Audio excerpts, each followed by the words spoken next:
মৰমৰ ছাত্ৰ-ছাত্ৰীসকল, আশা কৰিছোঁ তোমালোকে আটাই ভালে আছা।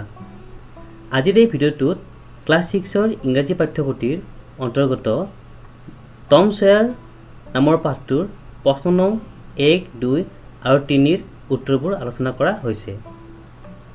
তোমালোকে ভিডিঅ'টো শেষলৈ মনোযোগেৰে চাবা। কুৱেশ্যন নম্বৰ 1ত কি কৈছে পঢ়োৱা আহা। Let's find out how much we have understood. এতিয়া আহা আমি কিমানখিনি বুজি পালোঁ জানিবলৈ চেষ্টা কৰোঁ। অৰ্থাৎ এই পাঠটোত তোমালোকে কি বুজি পালা তাৰ ওপৰত ভিত্তি কৰি তলত কেইটামান প্ৰশ্ন উত্তৰ কৰিব দিছে। আকৌ প্ৰশ্নত কৈছে চাবা, choose the correct alternative from the options to complete each sentence. তলত দিয়া প্ৰতিটো বাক্য সম্পূৰ্ণ কৰিবলৈ শুদ্ধ বিকল্প বাছিব দিছে। অৰ্থাৎ ইয়াত চোৱা প্ৰতিটো লাইনৰ লগত চাৰিটা অপশ্যন দি থোৱা আছে বা বিকল্প দি থোৱা আছে। তোমালোকে এই বিকল্পবোৰৰ পৰা শুদ্ধ বিকল্পটো বাছি উলিয়াব লাগিব। এতিয়া প্ৰথম বাক্যটো কি কৈছে পঢ়োৱাচোন। On a Saturday night, Tom and Huck went out to find ghosts, hidden treasure, thieves, tools.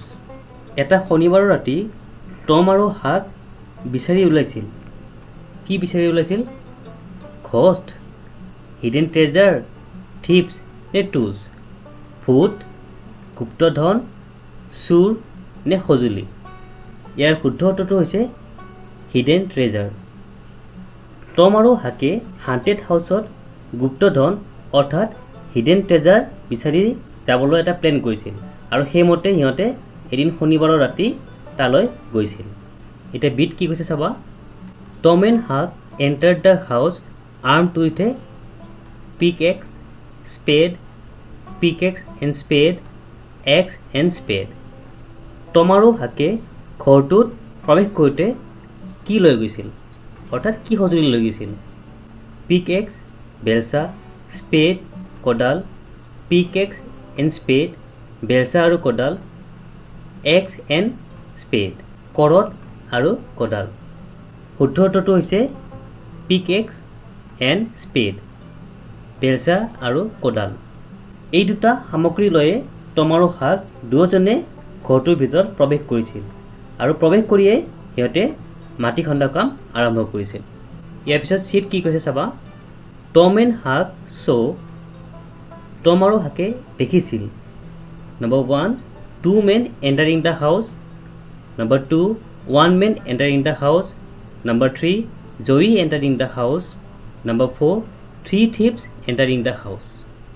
অৰ্থাৎ দুজন মানুহ প্ৰৱেশ কৰিছিল, এজন মানুহ ঘৰটোলৈ প্ৰৱেশ কৰিছিল, জয়ী ঘৰটোলৈ প্ৰৱেশ কৰিছিল, 3জন চোৰ ঘৰটোলৈ প্ৰৱেশ কৰিছিল। ইয়াৰ শুদ্ধ উত্তৰটো হৈছে 2 men entering the house. দুজন মানুহ ঘৰটোৰ ভিতৰত প্ৰৱেশ কৰিছিল। টম আৰু হাকে মজিয়াৰ ফুটাটোৰে জুমি চাওঁতে দুজন মানুহক অহা দেখা পাইছিল আৰু মানুহ দুজন আছিল জয়ী আৰু তাৰ লগৰ এজন। দুয়োজনে আচলতে চোৰ আছিল। 2 নম্বৰত কৈছে থেংক গড উই হেড এ নেৰো এস্কেপ। হু ছেইড দিছ টু হুম। ভগৱানলৈ ধন্যবাদ, আমি কিবাকেহে ৰক্ষা পৰিলোঁ। এই কথাষাৰ কোনে কাক কৈছিল?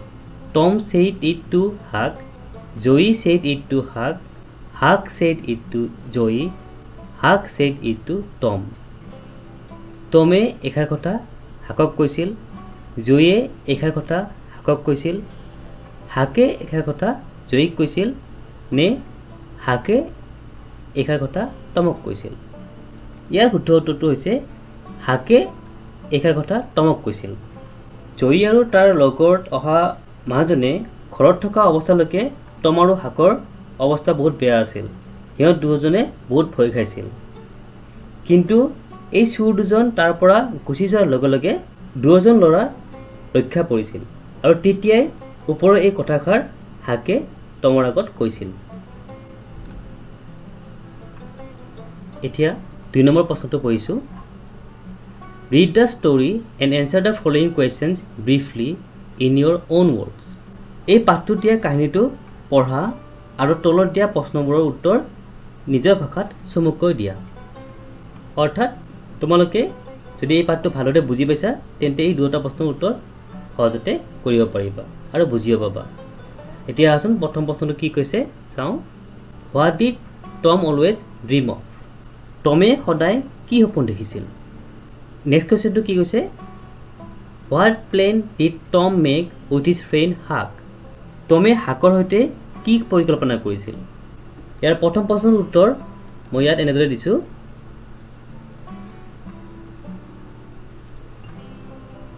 Tom always dreamed of finding boxes of hidden treasures in haunted houses. তুমি সদায় সপোনত haunted হাউচবোৰত অৰ্থাৎ জৰাজীৰ্ণ ঘৰবোৰত গুপ্তধনৰ বাকচ পোৱা দেখিছিল এইটো হ'ল বি নম্বৰ কুৱেশ্যনৰ এনসাৰ বিট কৈছিল যে টমে তাৰ বন্ধুৰ লগত কি পৰিকল্পনা কৰিছিল ইয়াত মই লিখিছোঁ Tom with his friend Huck planned to go on a treasure hunt to a haunted house far away from their village. টম আৰু তাৰ বন্ধু হাকে এটা জৰাজীৰ্ণ ঘৰত গুপ্তধন বিচাৰি গৈছিল আৰু এই ঘৰটো সিহঁতৰ গাঁৱৰ পৰা বহু আঁতৰত আছিল 3 নম্বৰ প্ৰশ্নটো কি কৈছে তোমালোকে মন দি শুনিবা Let us learn some words and their meanings. আহা আমি কিছুমান শব্দ আৰু তাৰ অৰ্থবোৰ শিকো ইয়াত এই পাঠটোত থকা কেইটামান শব্দ দি থোৱা আছে আৰু সেইবোৰ শব্দৰ অৰ্থ দিয়া আছে কিন্তু অৰ্থবোৰ ইংৰাজীত দি থোৱা আছে অসমীয়াত এইবোৰ শব্দৰ অৰ্থ কি হয় চাওঁ আহা প্ৰথমতে মই শব্দবোৰ পঢ়ি দিছোঁ এবাৰ midnight haunted house thief dig staircase lamp grumbled toppled rap মিডনাইটৰ ইংৰাজী অৰ্থটো ইয়াত দিছে 12 o'clock at night অৰ্থাৎ ৰাতি 12টা বজা ৰাতি ঠিক 12টা বজাত আমি মিডনাইট বুলি কওঁ অসমীয়াত ইয়াক মাছৰাতি বুলি কোৱা হয় ইয়াৰ পিছত আছে haunted house a house visited by ghost অৰ্থাৎ ভূত অহা যোৱা কৰা ঘৰ বা আমি এনেদৰে ক'ব পাৰোঁ যে ভূতৰ ঘৰ ইয়াৰ পিছত আছে থিপ থিপৰ অৰ্থটো ইংৰাজীত এনেদৰে লিখিছে a person who steals something from another person or place অৰ্থাৎ এজন মানুহ যিয়ে আন মানুহ বা কোনো ঠাইৰ পৰা কিবা চুৰ কৰে সেইজনক থিপ বোলা হয় থিপ মানে হ'ল চুৰ ইয়াৰ পিছত আছে dig to make a hole in the ground or to remove something from the ground with a tool ইয়াৰ অৰ্থ হ'ল মাটিত গাঁত কৰা বা সঁজুলিৰ সহায়ত মাটিৰ পৰা কিবা আঁতৰাই দিয়া তাকে আমি dig কৰা বুলি কওঁ অসমীয়াত এটা শব্দত ইয়াৰ অৰ্থ হ'ল খন্দা বা খান্দা ইয়াৰ পিছত staircase staircaseত লিখিছে a set of stairs inside a building including the post and rails অৰ্থাৎ এটা অট্টালিকাৰ ভিতৰত ডাংগৰা আৰু খুঁটাৰ সৈতে থকা চিৰিৰ থোপ বা খটখটিৰ থোপ তাকে আমি staircase বুলি কওঁ তোমালোকে staircase মানে চিৰি বা খটখটি বুলি জানিলেই হ'ল ইয়াৰ পিছত আছে lamp unable to walk well because of an injury to the leg or foot অৰ্থাৎ ভৰি বা ঠেঙত হোৱা আঘাতৰ বাবে ভালদৰে খোজ কাঢ়িব নোৱাৰা সেইবোৰ মানুহক আমি কি বুলি কওঁ ইংৰাজীত লেম বুলি কওঁ আৰু অসমীয়াত লেংৰা বুলি কওঁ বা খৰা বুলি কওঁ ইয়াৰ পিছত আছে গ্ৰাম্বল ইংৰাজী অৰ্থটো দিয়া আছে কমপ্লেইণ্ট এবাউট ছামথিং অৰ্থাৎ কিবাহক লৈ আপত্তি কৰা বা আপত্তি দৰ্শোৱা তাক আমি ইংৰাজীত গ্ৰাম্বল বুলি কওঁ ইয়াৰ পিছত আছে টপল্ড বিকাম আনষ্টেডি এণ্ড ফেল ডাউন অস্থিৰ বা অচেতন হৈ পৰা আৰু পৰি যোৱা শেষৰ শব্দটো আছে wrap to cover something completely in paper or other material ইয়াৰ অৰ্থ হ'ল কিবা বস্তু কাগজ বা আন সামগ্ৰীৰে সম্পূৰ্ণকৈ ঢাকি লোৱা গতিকে ৰেপ মানে হ'ল মেৰিয়াই লোৱা এইকেইটা শব্দৰ অৰ্থ তোমালোকে ভালদৰে বুজি লোৱা কাৰণ 3 নম্বৰৰ বি কুৱেশ্যনৰ এনসাৰ কৰোঁতে এই শব্দকেইটাৰে প্ৰয়োজন হ'ব এতিয়া আমি 3 বি কুৱেশ্যনটোলৈ গৈ আছোঁ ইয়াত লিখিছে now rewrite the sentences replacing the underlined part with the words you learned above অৰ্থাৎ তোমালোকে অলপ আগতে যিকেইটা ৱৰ্ড পালা সেই ৱৰ্ড কেইটাৰ ইয়াত আমি প্ৰয়োগ কৰিব লাগিব ইয়াত কেইটামান শব্দ আস্থিত হোৱা আছে এই আস্থিত হোৱা শব্দখিনিৰ পৰিৱৰ্তে আমি ওপৰত পোৱা সেই শব্দবোৰ ইয়াত ভৰাব লাগিব প্ৰথম বাক্যটোত কৈছে Tom and Huck selected a house visited by ghost for their new adventure Tom আৰু হাকে নিজৰ নতুন অভিযানৰ বাবে ভূত অহা যোৱা কৰা ঘৰ এটা বাছি ল'লে চোৱা ইয়াত হাউচ ভিজিটেড বাই ঘোষ্ট এইখিনি শব্দ আস্থানিত হোৱা আছে বা আণ্ডাৰলাইন কৰি থোৱা আছে ইয়াৰ অৰ্থটো হ'ল ভূত অহা যোৱা কৰা ঘৰ যিটো ঘৰত ভূত অহা যোৱা কৰে সেই ঘৰটোক আমি হান্টেড হাউচ বুলি কওঁ অৰ্থাৎ এইকেইটা শব্দৰ সলনি আমি হান্টেড হাউচ লিখিব পাৰোঁ উত্তৰটো মই এনেদৰে দিছোঁ চাবা Tom and Huck selected a haunted house for their new adventure এই বাক্যটোত কেৱল এই শব্দকেইটা পৰিৱৰ্তন কৰি কুৱেশ্যন নম্বৰ 3 8 পোৱা এই শব্দটো লোৱা হৈছে হান্টেড হাউচ 2 নম্বৰ প্ৰশ্নটো চাবা Tom and Huck started their journey at 12 o'clock at night Tom আৰু হাকে তেওঁলোকৰ যাত্ৰা ৰাতি 12টা বজাত আৰম্ভ কৰিছিল 12 o'clock at night ইয়াক আমি ওপৰত পোৱা অনুসৰি মিড নাইট বুলি ক'ব পাৰোঁ তাৰমানে ইয়াৰ উত্তৰটো হ'ব Tom and Huck started their journey at midnight 12 o'clock at night তাৰমানে ৰাতি 12টা বজাত ৰাতি 12টা বজাত আমি মিড নাইট বুলি কওঁ 3 নম্বৰ প্ৰশ্নত কৈছে The thief was trying to make a hole in the ground.